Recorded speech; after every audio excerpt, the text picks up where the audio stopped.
Hey everyone, welcome back to my YouTube channel. My name is Daniel, and today in this video we'll be covering my round 5 game in the 2021 Kings Island warm-up, and this time my online rating was 1446, and this tournament was hence played online due to the pandemic. So let's take a look at what happened in the critical moment of the game. So in this position, after I played the move knight to c7, I'm playing black. My opponent, they played the move bishop to g3, lining up an attack on the c7 knight, which is only protected once, and there are two attackers, the rook and the bishop. So in this position, I thought actually for a really long time. So the time control was 40 minutes plus 10 seconds. In this position, I thought for around about 20 minutes here. So the reason for this is because I realized that I was trying to find basically a safe way to ensure this knight would remain safe by adding another defender or by somehow moving it out of the way, but yet also retaining my one pawn advantage. So basically my opponent in this game, he played a Smith-Morra gambit, which gambits a pawn basically on move 3 here with this move c3. So basically what happened in the opening was we had the Sicilian and then he played d4, I took, then c3, and then here he gambited a pawn for development. So back to the game. So basically here after knight to c7, I had the one pawn advantage. However, I realized that in this position, let's say I move my knight to a6 for example, then in position he could simply take, and then he would get back his pawn, and in fact his pieces are a lot more active than mine. As you can see, he has two rooks on basically open files. His bishop and knight are out, and I still have my bishop and my rook in the corner that aren't really active, as well as this rook. So only my knight is out. So objectively speaking, this position is probably more easier to play for white. So instead, I realized I probably cannot move this knight. But however, I still need to defend it as it is only protected once by this knight. So I had to think about a lot of things here. So I thought about potentially counterattacks. So potentially moves such as f5 in this position. So after, for example, takes, and takes, I can take here with an attack on the knight. However, I didn't really like these isolated double pawns here, especially with this rook on c7, which is already patrolling the 7th rank. I thought that maybe in the future he could reroute his knight to attack my pawn, and then probably play rook c1 and then exert some pressure. So obviously I cannot move the knight, and that rules out potential counterattacks. So I looked at other possible counterattacks, and that's how I settled on the move in this position, knight to f6. So knight to f6, it counterattacks this bishop. So basically it will be a trade of bishop for knight. And I found this to be a favorable move because this is more of an open position. There aren't really any locked pawn structures. So a knight for bishop trade would be more advantageous for me because bishops are more long range pieces. I guess one drawback to this would be that we would end up with opposite colored bishops. So for example, after bishop takes and knight takes, this would be opposite colored bishops, and if the knights, rooks all get traded, then opposite colored bishops could end up being a draw.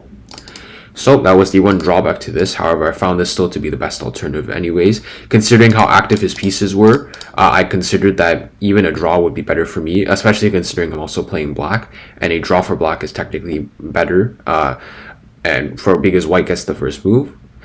So I consider this move knight to f6 really good. So here in this position, what I had to calculate after knight to f6 was I had to consider what if they played bishop takes b7. So this is a desperado, basically knowing that this piece is going to be lost anyways, so just sacrificing it for as much material as possible. So then I would take back, and then let's say rook takes c7, getting the rook active. So it seems like material has been balanced. There's one pawn against two, but I have 4 on 3 on the king side. However, in this position, this pawn on h5 has overextended too much, so I can simply play bishop takes f3 first, after g takes f3, knight takes h5, and so in this case, one, I have traded off my light squared bishop for their knight, so the possibility of the opposite colored bishops is now gone, and secondly, I'm also up my pawn again, and thirdly, he also has this damaged pawn structure, which is why bishop takes b7 doesn't really work. So in this position, my opponent, he decided to play bishop takes c7. I took back with my knight. And then here he played knight to e5, planting his knight in a central square. I played knight back to f6. I had a feeling that he would play this move f3 at some point, kicking my knight away, or maybe playing a move such as rook c5. So here he expanded with g4. My retreating move knight to f6 also attacked this h5 pawn, so he had to defend it with the g4 pawn. Here I played knight to d5, centralizing my knight on a nice outpost square, and also putting some pressure on this bishop on c7. Here he played this move a4. A4 I found to be a bit of a waste of a move. It didn't really do much to benefit his position. So here I played this move f6, allowing the knight to jump into this very strong post on g6, putting a lot of influence on the black's position. However, I found that my pieces, they're mainly all defending all of the squares that the white knight has influence over, and I found that this would still probably be advantageous for me. So knight to g6, I played rook to f7, putting my rook on the 7th. Obviously, his rooks have a higher possibility of getting open files for himself. So I wanted to contest the 7th rank, and basically I also put some pressure on the c7 bishop. Plays bishop to f4. Here I played bishop to d7, developing my final piece before I can get my rook into the game. Rook to c1. Here I played knight takes f4. So knight takes f4, so like I mentioned earlier, it eliminates the possibility of the opposite colored bishop's endgame, which would lead to most likely a draw. Secondly, I also do the knight for bishop trade, which is more advantageous for me since this is more of an open board. And thirdly, it also has to remove the knight from this outpost square on g6 for a move, allowing me to maybe play some moves which causes him to have to delay this retreat back to g6. So he plays knight takes f4. And here I play this move e5. So e5 it attacks the knight and is also a discovered attack on the pawn. So I would win another pawn. Knight back to g6, and I play bishop takes g4. So now I'm up a pawn. So now I have this pawn here, and these two pawns are both split. What might have been noticed is that these pawns are both on light squares, so they're both weaknesses for me. He plays this move f3. F3 is actually a really subtle move with a really devious threat. Let's say I take with the bishop. Then he has this move rook c8. After rook takes c8 and rook takes c8, I have no other move than king to h7, rook to f8. Also leads to the same fate. However, king to h7 would lead to rook to h8 checkmate. So this move f3 has a really devious idea behind it. So after bishop takes g4, f3. I also didn't want to take this pawn on h5 because at the time I thought that my bishop would be a bit sidelined and it wouldn't really contribute much to the game. However, I found that would be like being materialistic in this case would be better. However, I play this move bishop to f5, attacking both the rook and the knight, trying to eliminate this knight at some point since it is on a really strong outpost square. Rook to c7, getting their rook into the 7th rank. I play bishop to e6. So rook to c7 it has multiple purposes actually. It also has this purpose of knight to e7, forking the king and the bishop, and in this case it would be winning the bishop for free. And secondly, it's also trying to get my rook traded off. So basically, say I play this move a6, for example. After rook takes f7, king takes f7, then there's this move rook to c7 check. And this pawn will drop off the board shortly, and his rook is very active.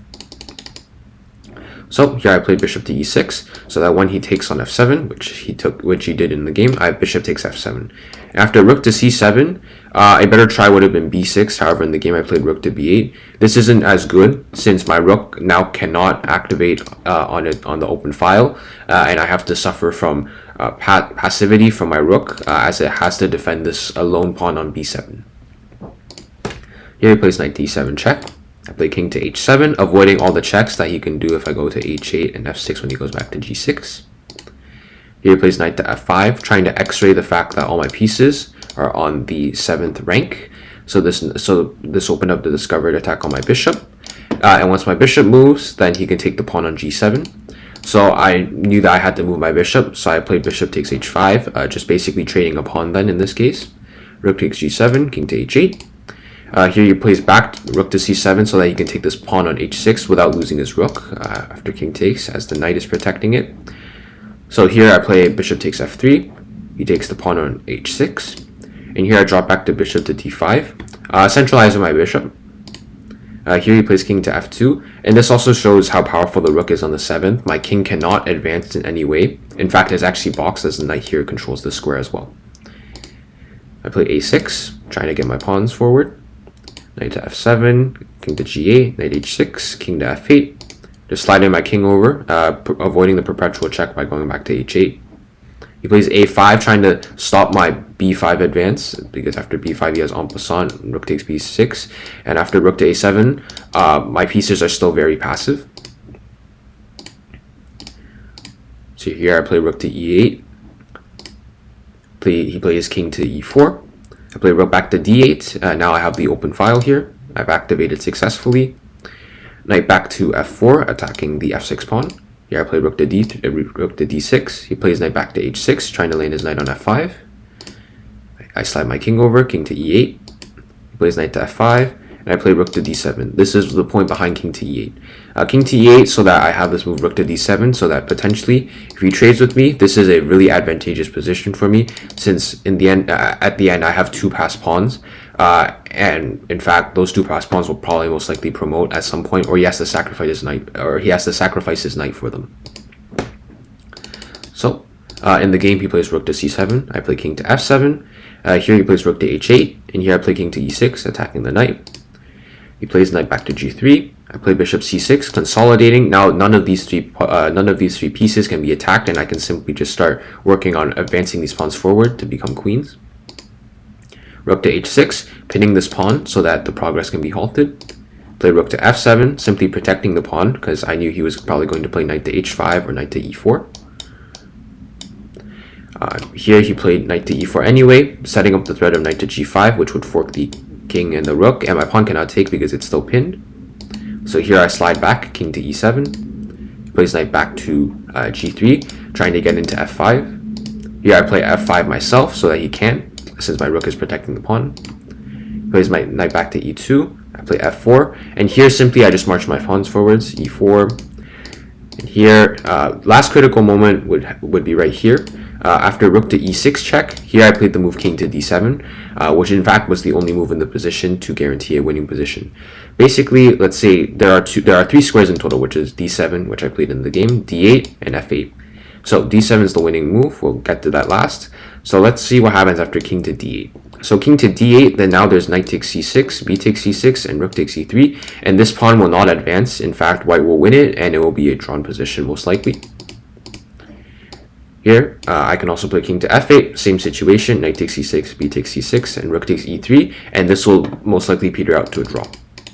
Which is why here I play king to d7, because here there is no knight takes c6. After knight takes c6, I simply have king takes e6. And here, if he tries to win back the material, knight to d8, king to e7, knight takes, and king takes, I simply have these two passed pawns. His king is limited as he has to shuffle back between e2 and f1, or g2 and f1. Simply put, I can just walk my king all the way to the queen side and pick up the b and a pawns and slowly advance these two pawns to become queens. So, in fact, in this position, his best chance is really just to take this pawn on e3. However, here I find this really killer move, bishop to g2 check. In fact, it's a deflection tactic, and here my opponent actually resigned, as his best choice is to take the bishop, which after that I would promote to a queen, and now that I'm up a queen, I would simply win the game.